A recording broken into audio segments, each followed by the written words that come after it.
Hello दोस्तों, मेरा नाम कुलदीप गौतम है। आप देख रहे हैं all study point 366 YouTube channel. आज हमारा विद्यालय खुला है, रक्षाबंधन बाद, और अभी देखो बच्चे भी नहीं आए हैं। और अभी बच्चे आएंगे तो एक नई तकनीक के साथ में कुछ न कुछ पढ़ाया और सिखाया जाएगा। अभी देखो मेरे यहाँ के बच्चे अभी नहीं आए हैं, और देखो अभी डेट भी नहीं चेंज हुई है। ये देखिए, और देखो डेस्क सब खाली पड़ी है। एक बच्चा आया है। अभी बच्चे आ रहे हैं, अभी 8 बजने वाला है। अभी देखो हमारी क्लास में कोई नहीं आया, 8 बजने वाला है और बच्चे आ रहे होंगे। अभी एक गुड़िया आई है, और अभी तो देखो डेट भी नहीं चेंज हुई है। 8/8/2025 पड़ी है, रक्षाबंधन के बाद का। आज ये पहला दिन है, अभी 8 बज रहा है। अब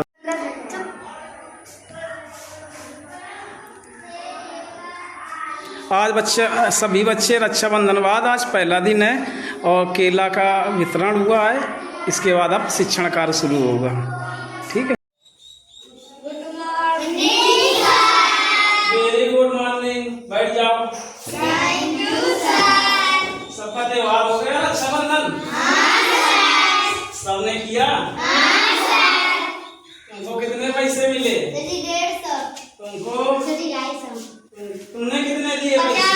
तुमने एको दिए नहीं? तुमको मिले थे?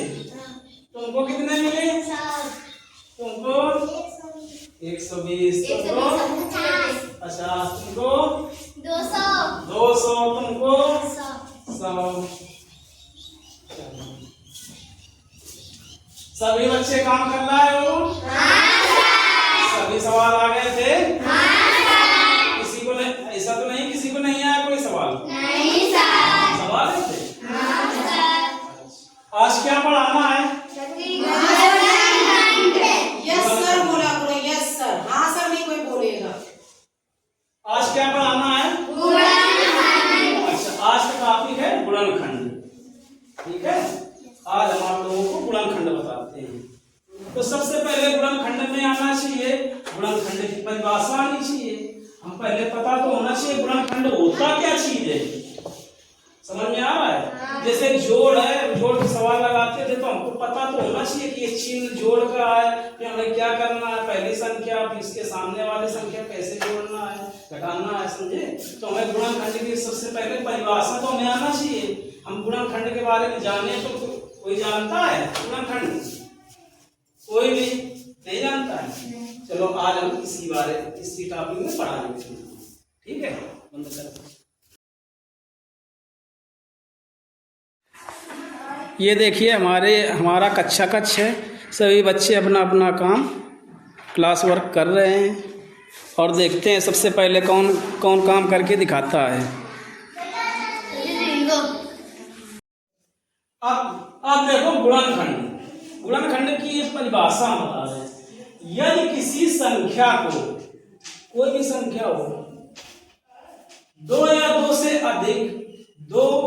से अधिक संख्याओं को गुणनफल के रूप में लिखा जा सकता है, वो संख्याएं मूल संख्या के गुणनखंड कहलाएंगी। ठीक है, या मोटी भाषा में तुम लोगों को समझाते हैं अपने क्षेत्र से। एक बार दी गई संख्या में जिन संख्याओं से भाग पूर्णतया, यानी पूर्णतया का मतलब होता है शेष नहीं बचना चाहिए, विभाजित हो जाए, वे सभी संख्याएं दी गई थी संख्या के गुणनखंड कहलाते हैं। जो भी गुणन के रूप में लिखेंगे वो सभी संख्याएं गुणनखंड कहलाएंगी। जैसे ये संख्या है 12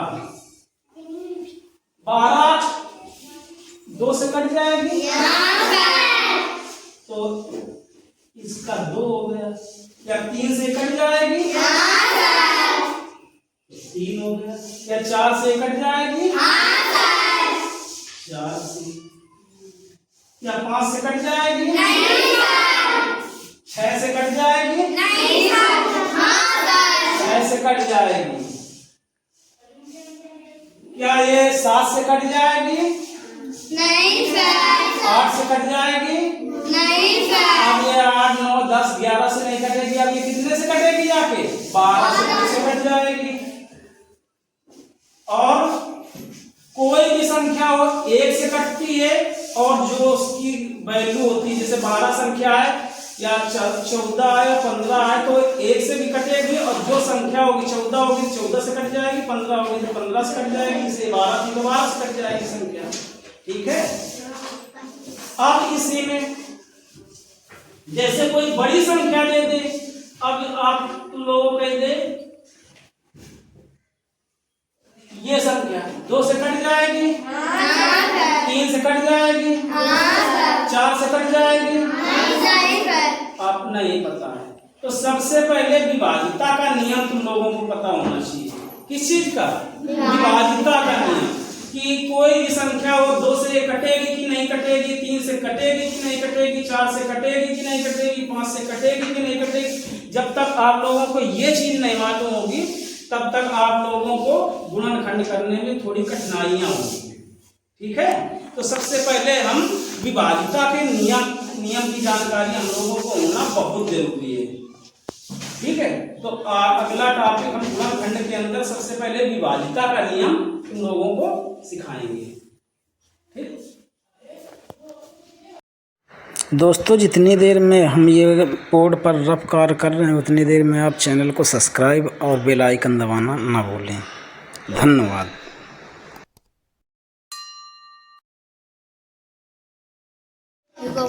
तो देखो, गुणनखंड सीखने के लिए सबसे पहले हम लोगों को विभाजिता का नियम आना चाहिए कि कोई भी संख्या दी गई होगी तो कटेगी, किससे कटेगी। जब तक आप लोगों को ये नहीं मालूम होगा तब तक आप लोग गुणनखंड कर सकते हो?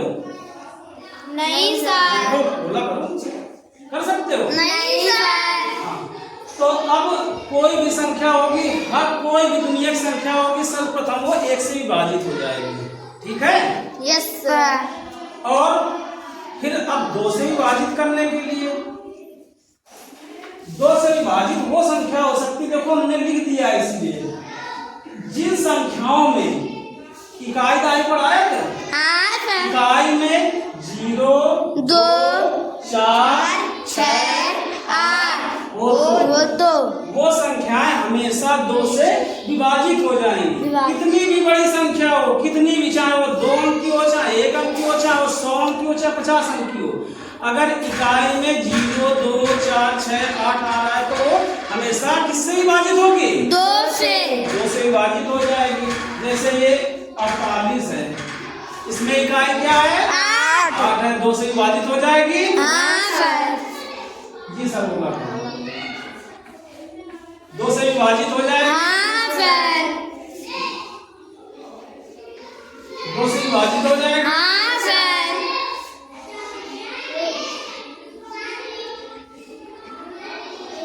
2 से विभाजित हो जाएगी। हाँ सर। अब चाहे जितनी बड़ी संख्या हो, 2, 4, 7, 9, 5, 3, 0, ये संख्या 2 से विभाजित हो जाएगी। हाँ सर। क्यों विभाजित हो जाएगी? 0 है उसमें। क्या है? 0 है। समझ में आ गया? हाँ सर। अब 2 से आगे बढ़ो, 3।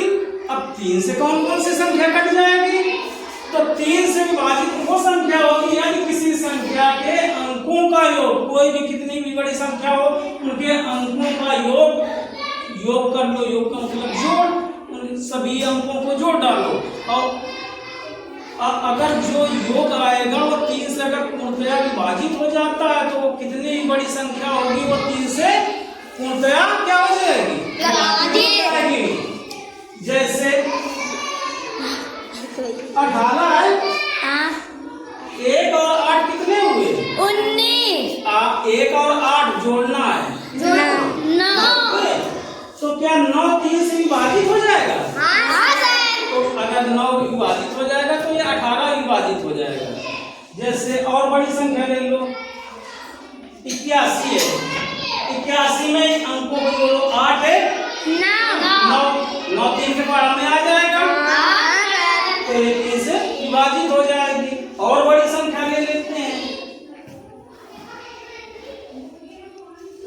132 हो जाएगी अब विभाजित। देखो इनके कि 1 3 कितने हुए 4 4 में 2 जोड़ो कितने हुए 6 3 के पहाड़ में 6 आता है हाँ तो सर। ये 3 से क्या हो जाएगी कट जाएगी। विभाजित हो जाएगी या कट जाएगी। अब और बड़ी संख्या देखो हाँ, ध्यान लगे। 1 1 2 2 समझ नहीं 3 3 उधर मैं रे रे समझे ना कविता इतनी बड़ी संख्या है क्या ये 3 से विभाजित हो जाएगी। विभाजित होने के लिए पहले इनको जोड़ लो 1 1 2 2 2 4 4 2 6 6 3 9 9 3 12 और 12 में 0 जोड़ोगे तो 12 यानी 12 योग आया। जब 12 योग आया 3 के पहाड़ से 12 कट जाएगा। हाँ सर। कट जाएगा तो ये संख्या भी 3 से पूर्णतया विभाजित हो जाएगी। इसी प्रकार कितनी भी छोटी संख्या हो बड़ी संख्या हो 3 से विभाजित करने के लिए हम पूरी संख्याओं को जोड़ लेंगे। अंकों को जोड़ लेंगे। अंकों को जोड़ने के बाद में अगर अंकों का योग 3 से विभाजित हो जाए तो समझ लो वो संख्या 3 से विभाजित हो जाएगी। अब आगे देखिए 5 से कौन कौन सी संख्या विभाजित होगी। जिन संख्याओं के इकाई में 0 आ जाए या 5 आ जाए। 0 आ जाएगा तो 5 से विभाजित हो जाएगी और अगर 5 आ गया तो 0 तो 5 से विभाजित हो जाएगी। जैसे 4 इकाई में क्या है 5 से विभाजित हो जाएगी। हाँ सर। ठीक है। अगर 70 5 से विभाजित हो जाएगी। हाँ सर। इकाई में 0 हो या 5 हो। अगर 0 है 5 है तो वो 5 से विभाजित हो जाएगी। संख्या कितनी भी बड़ी क्यों ना हो हमें अगर इकाई में 0 है और 5 है तो 5 से हमेशा विभाजित हो जाए। जैसे 1 7 9 5 ये क्या 5 से विभाजित हो जाए। हाँ सर। 9 6 0 7 0 8 0 ये 5 से विभाजित हो जाएगी। हाँ सर। 5 से विभाजित हो जाएगी और इसमें 0 है तो 2 से विभाजित हो जाएगी। क्योंकि इकाई में अगर 0 आता है तब भी 2 से विभाजित हो जाती है। 0 आता है तो 5 से विभाजित हो जाती है। ठीक है। अब तुम लोगों को एक व्यवस्था गुणज क्या होता है गुणनखंड क्या होता है। तो गुणनखंड तो जैसे 48 गुणज क्या होता है। गुणज में होता है कि जैसे आपसे पूछ लिया जाए कि 6 के गुणज लिखना है तो 6 के अनलिमिटेड 6 का पहाड़ा पढ़ते चले जाओ। 6 का 6 6 दूनी 12 6 दूनी 12 6 दूनी 20 ये अनंत फाइनाइट तक ये चला जाएगा। इसके गुणज अनंत हो सकते हैं। जितने पूछ लिए जाएंगे उतने मगर गुणनखंड अनंत नहीं हो सकते। ठीक है।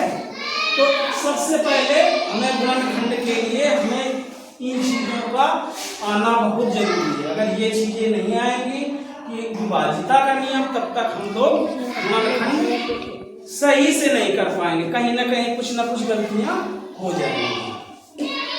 ठीक है।